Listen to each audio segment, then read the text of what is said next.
Presiden Jokowi adalah orang yang diidolakan oleh banyak orang sebelum anak-anaknya berambisi untuk juga masuk ke dalam politik atau menjadi pejabat di Indonesia.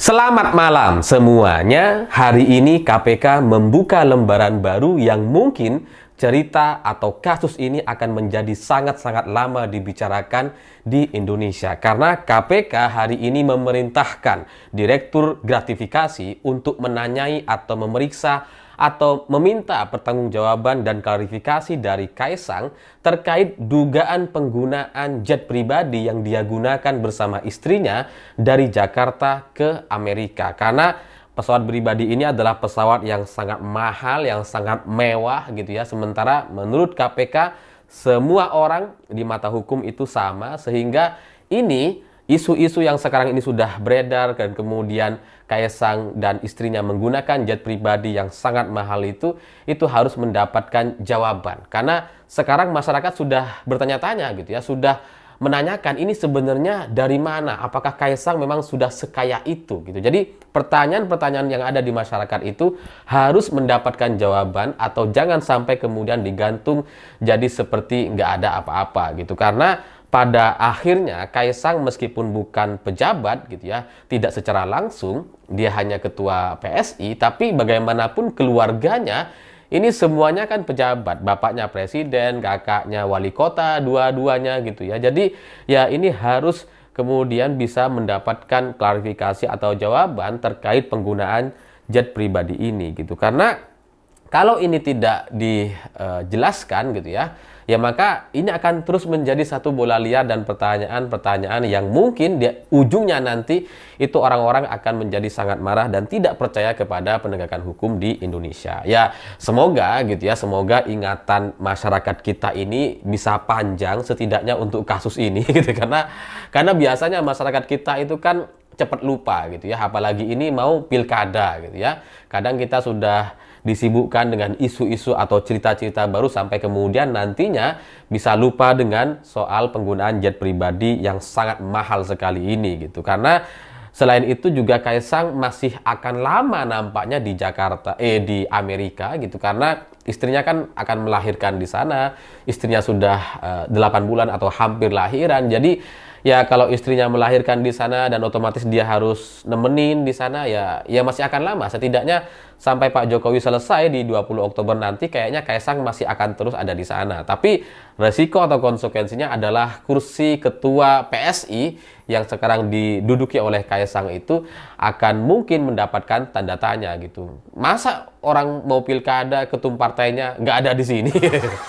Lebih mementingkan kepentingan keluarga gitu. Jadi ya mungkin itu akan digoyang setelah Pak Jokowi turun dari kursi presiden gitu. Jadi ya apapun isunya gitu, apapun masalah setelah ini, ya semoga sekali lagi ingatan kita masih cukup panjang dengan kasus atau penggunaan jet pribadi yang digunakan oleh Kaesang ke Amerika ini. Karena ini adalah cerita yang nampaknya akan sangat-sangat sulit sekali dijawab oleh siapapun gitu ya.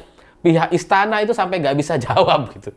Istana yang biasanya mengklarifikasi gitu ya, menjawab terkait permasalahan-permasalahan Kaesang gitu ya. Sekarang mereka kembali ke jalur normalnya, jalur biasanya gitu ya, bahwa oh ini bukan urusan pemerintah katanya ya. Ini kami bukan jubirnya Kaesang gitu juga.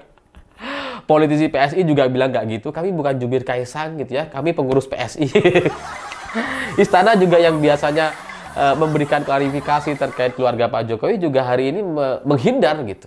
Mereka nggak mau jawab gitu. Ini bukan urusan pemerintah, ini silahkan nanti pihak-pihak lain yang menjawab. Jadi dari sikap-sikap orang-orang yang ada di sekeliling Kaesang, baik itu PSI ataupun istana, ini menunjukkan bahwa nampaknya kronologi pesawat jet pribadi itu memang sangat rumit sekali, atau setidaknya di dalamnya ada masalah yang luar biasa besar sehingga mereka menjadi sangat-sangat hati-hati untuk memberikan jawaban. Karena memang dari semua kemungkinan narasi atau alasan yang bisa diberikan terkait jet pribadi ini nggak ada satupun narasi atau cerita yang bisa dibangun dan kemudian meyakinkan banyak orang gitu.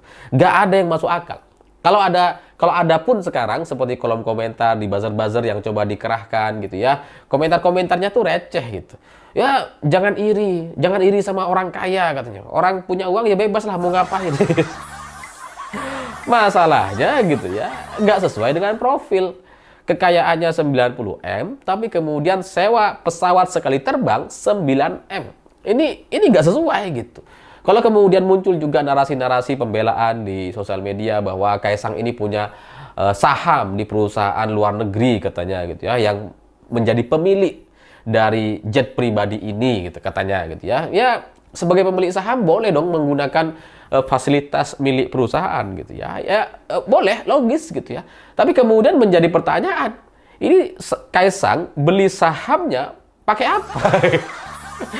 Pakai daun apa gimana gitu ya. Kalau bisa pakai daun kita mau beli juga gitu. Nah, kalau belinya pakai aset atau uang atau barang dan sebagainya, maka untuk satu perusahaan besar yang punya jet pribadi semewah ini, kan nggak mungkin sahamnya dijual 10 ribuan gitu kan. Nggak mungkin cuma 1 juta, 2 juta. Itu pasti mahal dan ratusan miliar atau bahkan triliun rupiah. Jangan-jangan ada sahamnya senilai 12 triliun misalkan. Ini jangan-jangan loh ya, bukan informasi ini. Saya cuma nyebut aja 12 triliun misalkan. 12 triliun sekali lagi gitu ya. Nah, 12 triliun ini dari mana gitu? Dari uangnya dari mana? Dari hasil jual gorengan lah, gorengan pisangnya yuk banyak yang tutup gitu ya. Dan kemudian juga kalau dijadikan sebuah alasan ini karena pemilik saham dan sebagainya, itu jadi juga nggak masuk akal karena ini untuk kepentingan pribadi dan keluarga. Beda misalkan ini dalam rangka rapat, misalkan ya masuk akal itu difasilitasi sama perusahaan. Jadi untuk alasan apapun itu nggak ada yang aman gitu ya. Mau bilang dia punya saham, dipertanyakan nanti yang saham 12 triliun ini dari mana gitu ya. Mau dibilang ini ya dia nyewa, dia pakai uang pribadi, loh kok nggak masuk akal kekayaannya cuma 90 M gitu. Jadi dari semua kemungkinan itu yang paling mungkin bisa disampaikan, yang paling mungkin bisa diterima dan kemudian bisa membuat situasi menjadi kembali tenang dan tidak dibicarakan lagi adalah pengakuan dari Erina Gudono bikin story bahwa foto yang dia posting sebelumnya yang terkait jendela pesawat pribadi itu sebenarnya cuma diambil dari internet. Nah, bisa tuh. Dia kalau klarifikasi seperti itu Erina gitu ya. Ya itu bisa kemudian menenangkan gitu ya. Oh, berarti Erina ini cuma gaya-gayaan gitu ya. Langsunglah dia ngaku bahwa enggak, kami kemarin tidak pakai jet pribadi sebenarnya gitu ya. Kami naik pesawat biasa kelas ekonomi misalkan dari Jakarta ke Amerika. Intinya ya pesawat komersil gitu ya. Ya supaya lebih sedikit masuk akal, kelas bisnis lah gitu ya, yang agak mahalan dikit gitu ya. Jadi ini bisa dilakukan gitu. Pengakuan ini bisa dilakukan sama Erina dan kemudian ini bisa membuat masyarakat tenang gitu kan. Dan kita tidak jadi curiga lagi, oh cuma gaya-gayaan gitu ya. Tapi selanjutnya masih ada PR gitu ya, yaitu membuatkan catatan-catatan perjalanan diatur lah gitu ya, dari Jakarta ke Amerika menggunakan pesawat apa gitu ya, bisalah diatur karena Pak Jokowi masih jadi presiden gitu kan. Ya ini disiapkan aja data-datanya, dan kalau data-datanya sudah lengkap gitu ya, bahwa Erina dan Kaisang pakai pesawat komersil, pesawat ekonomi atau kelas bisnis dari Jakarta ke Amerika, bukan jet pribadi seperti yang diposting di story-nya Erina gitu ya. Ini bisa mungkin kemudian menyelesaikan persoalan ini. Mungkin juga setelah itu KPK tidak perlu menanyakan lagi karena ini cuma prank atau foto-foto untuk gaya-gayaan gitu. Nah, selama Presiden Jokowi masih berkuasa, semua ini bisa dilakukan. Bisa saja gitu ya, diperintah aja lah gitu ya, gampang gitu. Tapi pertanyaan selanjutnya, apakah setelah 20 Oktober cerita atau skenario ini masih tetap bisa dipertahankan? Jangan-jangan selanjutnya ada orang yang akan mengaku bahwa mereka yang mengatur semua ini dan supaya meredakan isu yang ada di masyarakat. Nah, kalau itu yang terjadi maka akan tambah buruk lagi gitu, karena ketika Presiden Jokowi sudah tidak punya kontrol, sudah tidak menjadi presiden lagi, maka ya semuanya akan terbuka gitu. Jadi ya di ujung masa jabatan Presiden Jokowi nampaknya apa atau tindakan yang dilakukan oleh anak-anaknya ini ternyata membuat Pak Jokowi jadi jadi jatuh ke dalam jurang yang sangat kelam gitu. Presiden Jokowi adalah orang yang diidolakan oleh banyak orang sebelum anak-anaknya berambisi untuk juga masuk ke dalam politik atau menjadi pejabat di Indonesia.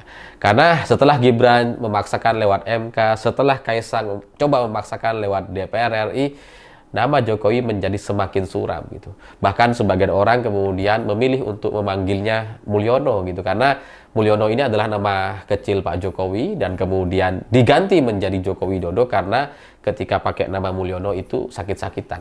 Nah sekarang banyak orang yang kemudian manggil Pak Jokowi Mulyono gitu. Ya tapi apapun itu, saya berdoa semoga isu ini tidak hilang di telan waktu. Semoga selanjutnya kita mendapatkan jawaban yang benar terkait ini. Siapa sebenarnya Kaisang gitu ya? Berapa sebenarnya uang sewanya gitu? Karena bisa jadi semua kecurigaan kita ini ya adalah kecurigaan yang tidak terbukti. Saya pikir itu. Terima kasih sudah menonton. Begitulah kura-kura.